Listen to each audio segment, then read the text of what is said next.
আসসালামু আলাইকুম। হঠাৎ করে যদি বাসায় গেস্ট চলে আসে তবে ঝটপট জর্দা পোলাও তৈরির জন্য এই রেসিপিটাই বেস্ট। আশা করছি আজকের রেসিপিটি ভালো লাগবে।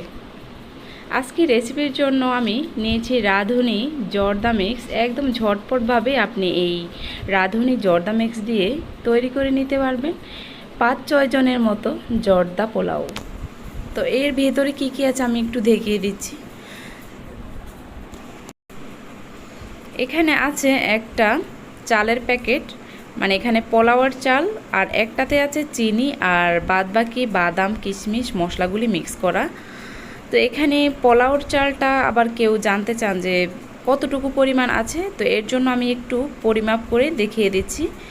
এখানে মেজারমেন্ট কাপের 1 কাপ পরিমাণ পোলাওয়ের চাল আছে, আর এই চালের সাথে জর্দার কালারটা মিক্স করা আছে। আলাদা করে কোনো জর্দার কালার এখানে অ্যাড করতে হবে না। এই যে দেখুন একদম উঁচু উঁচু করে 1 কাপ পরিমাণ পোলাওয়ের চাল আছে।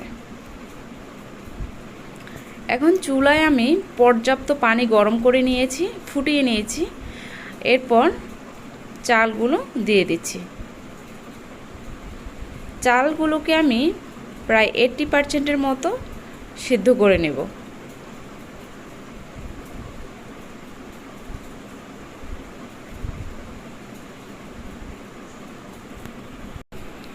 এখন এখানে কিছু মশলা আমি অ্যাড করছি। এখানে দিয়ে দিচ্ছি 2 টুকরো দারুচিনি আর 3-4টে এলাচ আর 2টো লবঙ্গ। তবে এই মশলাটা আপনি চাইলে নাও দিতে পারেন, আর এই মশলাটা দেওয়ার কারণে কিন্তু খুব সুন্দর একটা ফ্লেভার আসবে। প্যাকেটে দেওয়া থাকে, তাও আমি দিয়ে দিয়েছি। এরপর চালগুলোকে আমি সেদ্ধ করে নিয়েছি, দেখতেই পাচ্ছেন ভিতরে শ্বাস থাকা অবস্থায় আমি কিন্তু উঠিয়ে নিয়েছি। আর একটা ঝাঁঝরিতে পানি ভালো করে ঝরিয়ে নিয়েছি। এখন একটা চড়ানো প্লেটে ভালো করে ছড়িয়ে দিচ্ছি চালগুলোকে। আর আপনার বেলায় যদি বেশি সেদ্ধ হয়ে যায় সেক্ষেত্রে আপনি কিন্তু চালগুলোকে ফ্যানের নিচে আধা ঘন্টা মতো ঠান্ডা করে নিতে পারেন, আর না হলে নর্মাল ফ্রিজে রেখেও কিন্তু খুব সুন্দরভাবে ঠান্ডা করে নিতে পারেন। এখন চলে যাচ্ছি রান্নায়। জর্দা পোলাও রান্নার জন্য আমি এখানে নিয়েছি 2 টেবিল চামচ খাঁটি গাওয়া ঘি। এরপর অ্যাড করে দিচ্ছি পুরো প্যাকেটের সবগুলো চিনি আমি এখানে দিয়ে দিয়েছি। এখানে চিনির সাথে কিন্তু এলাচি বাদাম কুচি কিশমিশ এগুলি দেওয়াই থাকে। এরপর অ্যাড করে দিচ্ছি 1 কাপ মতো পানি। চিনিগুলো গলে যাওয়া পর্যন্ত অপেক্ষা করতে হবে। একটু ভালো করে নেড়ে চেড়ে দিচ্ছি। কিছুক্ষণ চিনিগুলো ভালো করে ফুটিয়ে আসলেই আমি পোলাওয়ের চালটা দিয়ে দিচ্ছি। এই পর্যায়ে কিন্তু চুলার আঁচটা মিডিয়াম থেকে লোর মাঝামাঝি আছে। এখন চালগুলো ভালো করে একটু মিশিয়ে নেব।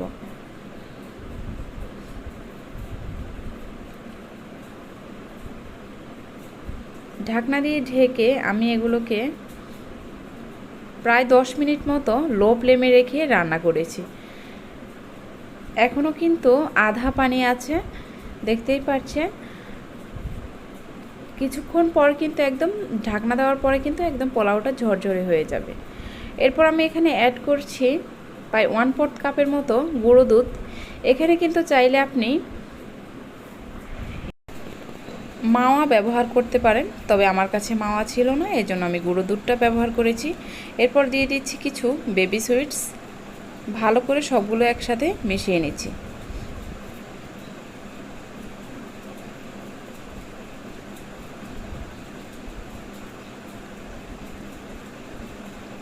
ঢাকনা দিয়ে ঢেকে এই জর্দাটাকে আমি আরও 5 মিনিট চুলায় বসিয়ে রাখব। আর এই জর্দাটা তৈরি করতে কিন্তু খুব একটা সময় লাগে না।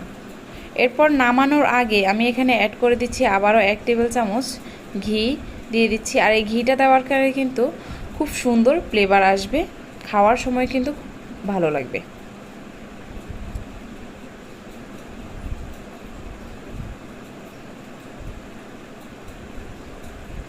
দেখলেন তো, খুব সহজেই কিন্তু তৈরি হয়ে গেল জর্দা পোলাও। এখন একটু সার্ভ করে আমি দেখিয়ে দিচ্ছি এই জর্দাটা কতটা ঝরঝরে, কতটা সুন্দরভাবে হয়েছে।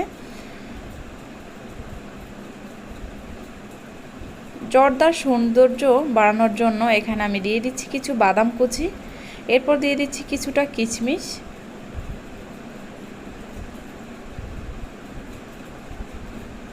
আর এই জর্দাটা কিন্তু বাচ্চারা খেতেও কিন্তু ভীষণ পছন্দ করে। ঝটপট বাসায় গেস্ট আসলে আপনি এই জর্দাটা খুব সহজেই তৈরি করে নিতে পারবেন। আশা করছি আজকের রেসিপিটি ভালো লেগেছে। যদি ভালো লাগে চ্যানেলটি সাবস্ক্রাইব করে রাখতে পারেন। আল্লাহ হাফেজ।